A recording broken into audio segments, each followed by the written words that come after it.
নমস্কার বন্ধুরা, মালার রান্নাঘরে আপনাদের সবাইকে স্বাগত। আজকে বানাচ্ছি কচু পাতার ভর্তা।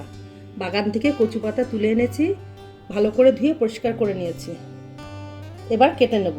তো চলুন রান্নাটা শুরু করা যাক। কচু পাতাগুলো কেটে নিয়েছি, এবার সেদ্ধ করে নেব। লবণ দিয়ে দিচ্ছি, এবার দিয়ে দিচ্ছি জল, এবার ঢেকে দিচ্ছি। কড়াইতে সর্ষের তেল দিয়ে দিচ্ছি, কালো জিরে, শুকনো লঙ্কা দিয়ে দিলাম, রসুন আর কাঁচা লঙ্কা দিয়ে দিলাম। রসুনটা ভাজা ভাজা হয়ে গেছে, এবার সিদ্ধ করে রাখা কচু শাকটা দিয়ে দিচ্ছি। সামান্য পরিমাণ হলুদ, লবণ।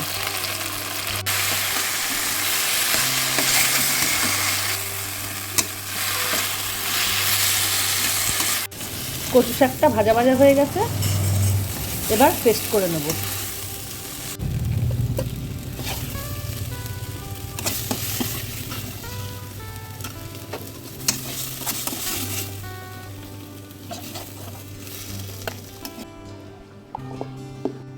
কচু শাকটা আমার পেস্ট করা হয়ে গেছে, এবার আবার কড়াইতে একটুখানি ভাজা ভাজা করে নেব। আর কড়াইতে সর্ষের তেল দিয়ে দিচ্ছি।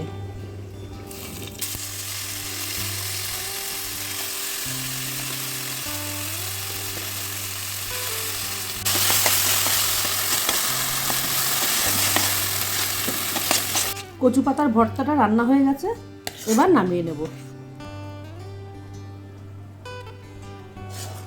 আপনারা এইভাবে বাড়িতে বানিয়ে খাবেন, ভালো লাগবে। আজ তবে আসি, দেখা হচ্ছে পরের ভিডিওতে। আপনারা সুস্থ থাকবেন, আনন্দে থাকবেন।